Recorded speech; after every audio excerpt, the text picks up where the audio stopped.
guys, welcome back to Content is Profit. Today we continue with the content trends for 2025. So if you haven't listened to the previous episode where we go over trend number 1 and trend number 2, go listen to it. And then come back here because today we're going to be talking about trend number 3 and trend number 4. So we're going to be talking about the top platforms that your company, depending if you're a B2B or a B2C, should be publishing, and also a secret recipe for other people to create content for you and your company. So with that, let's get started.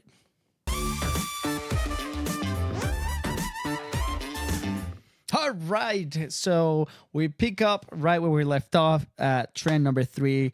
And again, if you are listening on our YouTube channel, I'm kind of showing their report over here that we got from our friends in HubSpot on their marketing podcast, where we can dissect this. So, there are also 2 other episodes where we go over a lot more information and about B2B specific and B2C specific.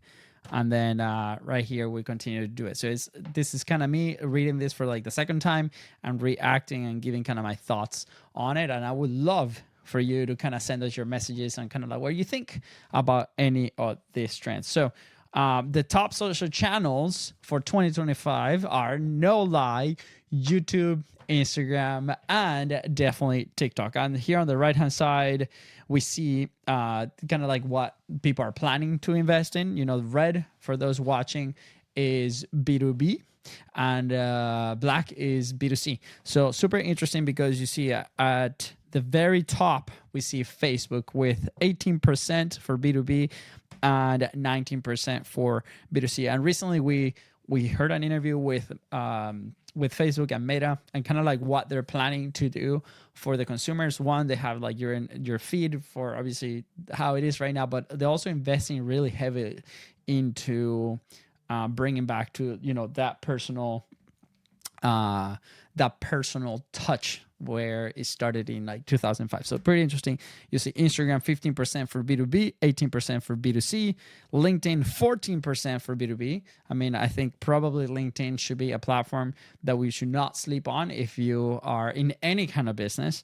Some people are saying that it's turning into a social platform just because of like the way that they're kind of running the content with like the social shorts feed now, that people can actually upload videos in there. But a lot of people are taking advantage not only of that, but like functionalities like newsletters or the in content that famously people go there.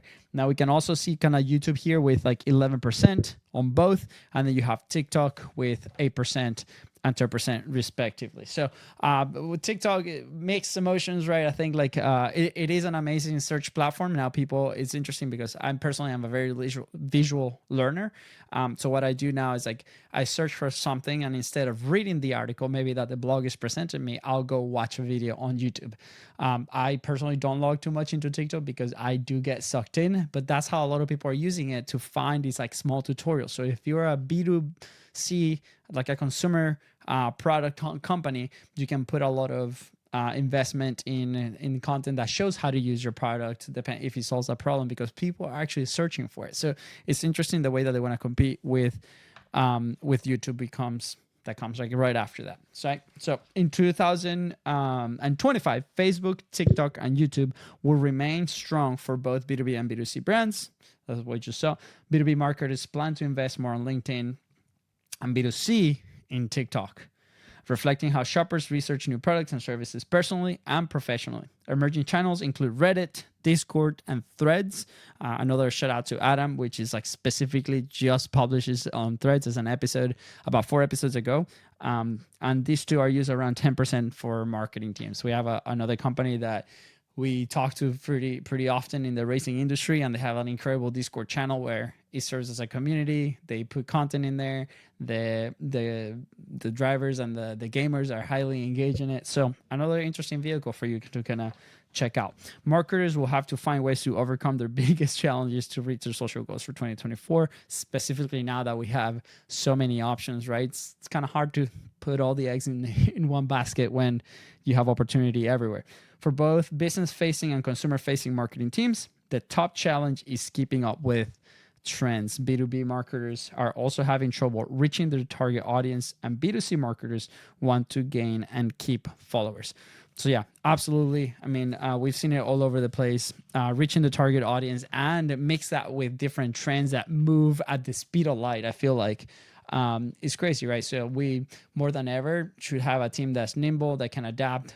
We're a big fan of having your kind of base content, which could be a podcast, could be a YouTube channel, and that's consistent. And then you test 20% of your resources with different channels, different formats, following trends, and see what happens, right? So just recently, the AI image trend that came out with, this Japanese studio style animation and video, everybody jumped on, everybody was finding that attention. So what can we be doing to ride those waves and kind of bring more people into our world and for them to find out more about our main type of content? So interesting. Do you have any strategies that you're trying out in the next, couple months?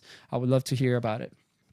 So here's an example that's pretty awesome. And I'm going to share a screen, and you're going to see a couple other examples here on the right-hand side with different podcasts like The Hustle and Online Marketing Made Easy, The Gold Digger with Emma Kutcher, and obviously Content is Profit. But you can go here, and these shows are incredible when it comes to resources and latest trends. But here is the trend example. So Casio, like the watch company, right, is a widely known electronic brand. No kidding. Known for their iconic watches. To connect with their audience and increase brand awareness online, they've invested in social media across Instagram, TikTok, and YouTube. No lie there, right? So they struck a course specifically on TikTok, adopting their content to meet trends like outfit of the day, posts featuring Casio watch, get ready with me.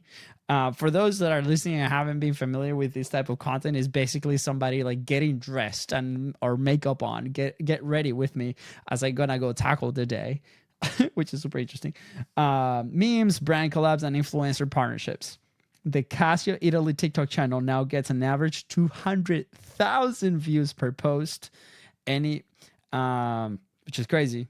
And Eddie passing like the million mark. So obviously this is a great example of like this brand specifically finding a moment of the day of these influencers, or what's relevant to put in their product in the middle of it and have these partnerships, right? Casio also started a podcast. Casio stories to highlight emerging artists on the space, many of whom use their products. The podcast is available on YouTube, Spotify, and other streaming platforms to help them reach and retain new audiences. So super interesting. Like I said, very unique ways to do that. So where does your product fit into the trends that are happening today, or the type of content that is happening today? We share an example of an idea that we have for a exotic car podcast that's going to happen, and the first guest might also be the first sponsor, right? Because the product is so relevant to that show. So how can you integrate the brands in the things that you're doing, or how can you integrate the user generated content and influencer marketing to that? Which brings us to trend number 4. Marketers are finding success with influencer marketing, specifically those with niche audiences. So there's been a myth, I guess, brands want big audiences, big followers, big things. And if you listen to the episode 563 with William Gassner, we go over kind of like what his platform does with micro influencers and these things, where brands are trusting now those guys because they've curated, maybe they're higher quality, higher intent. I mean, super interesting, right? So in 2024, 24 marketers reported using influencer marketing, and both B2B and B2C brands found the most success with micro influencers with 10K to 100K followers. Working with smaller creators and influencers has allowed brands to build trust with new audiences, gain access to niche, tight-knit communities, and stretch their influencer marketing budget further. Super interesting. So, we have an episode with Justin who talks about sponsorships like this. Obviously, with William, the platform that connects you. Incredible resources here. Content is Profit. Marketers report seeing the highest ROI from influencers on number 1, Facebook with 28%, 2, Instagram with 22%, and 3, YouTube with 12%. Brands most commonly spend 50 to 74% of their marketing budget on influencers or content creators. So this is a big budget for a lot of brands, and it's super interesting to me. Again, super interesting. I thought YouTube was going to be the number one, but Facebook, it's rocking here. But will the brand influencer partnership trend continue or evolve? So 86% of wow, my English is not very good looking to it. Surveyed leaders believe it's likely that AI-generated influencers or social media avatars will replace influencers by the end of 2025. I think this is a big stretch. I don't think this is true. I think there's going to be some kind of like AI-generated type of content that is going to evolve and is going to make this deal. So, I mean, we see now there's examples of like these virtual girls, for example, that are creating content for platforms like OnlyFans that are completely AI and are bringing in thousands and thousands of dollars. I mean, it's just a matter of time for that to transition into, our markets and see that play out. I think it's interesting, but I don't think it's going to be fully replaced for a lot of people. I think it's going to lower the cost of creation. It's going to lower the cost of production for a lot of people. Maybe in the sense of like talking head videos, kind of like this one that we're doing. But at the end of the day, is that really genuine? Like, are we saying that without disclosing it? Is that going to build trust? Hence, if we lose trust, are we going to lose sales? I think there's a whole topic that we can go into that, but I don't think that's true, that last statement. So which side, this is an interesting graphic here. So which size influencer or content creator do you see the most success with in 2024? So this is basically asking the companies that are on Hotspot kind of like what size influencer, they dealt with. So again, red is B2B and black is B2C. So about 23% of B2B saw success with nano influencers. So nano, I guess, 1,000 to 10,000.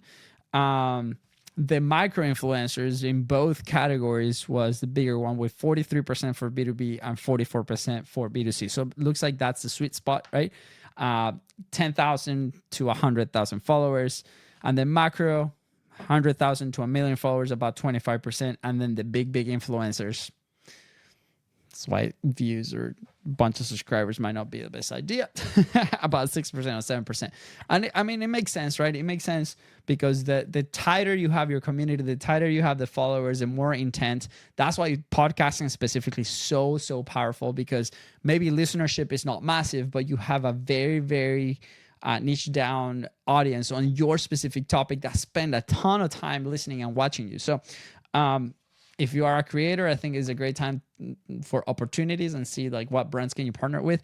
And if you are a company, there's more creators than ever before, and there's people creating very interesting content. What I would highly recommend is if you end up collaborating with a lot of these creators, give them creative freedom. Like, they are there because they create these pieces that they love. It's almost that they're artists, right?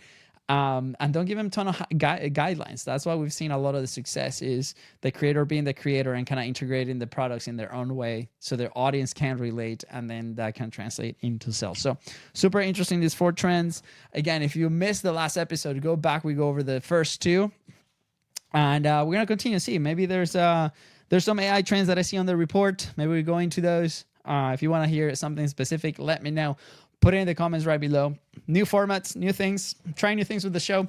As we wait for Fonzie, if you're wondering where Fonzie is, he recently became a dad, so he's spending time with his little daughter, and we'll have him back soon. But with that said, guys, thank you so much for tuning to the Content is Profit podcast, and I'll see you on the next episode. Take care.